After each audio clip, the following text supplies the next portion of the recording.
देख भाई ये कॉफ़ी काटने की मशीन, ठीक है। देख कैसे निकलेगी कॉफ़ी। पहले तो भाई इसमें ₹100 दिए, 60 सेंट किया मतलब भाई, ठीक है। 60 पैसे कह दे, जिक्कर इंडिया में दिए पैसे। कौन सी चाहिए वो बटन दबा दे, बनना चाहिए कैपेचिनो चॉकलेट भाई, ठीक है। बटन दबा दिया। फिर ये देखो यहाँ से कप निकल गया भाई, ये चम्मच चीनी पड़ रही भाई, ये चम्मच आ गया। अरे यो आ गया अब जा क्या चॉकलेट नहीं कढ़ाई लिखा पहला भाई, पहला दूध और चॉकलेट मिक्स होगा, ठीक है भाई।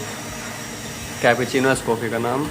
तो ये मशीन काट रही भाई दूध सब्जा, अरे और चॉकलेट काट रही, पता नहीं भाई क्या क्या माल काट आया, पर स्वाद लगा हो रही की।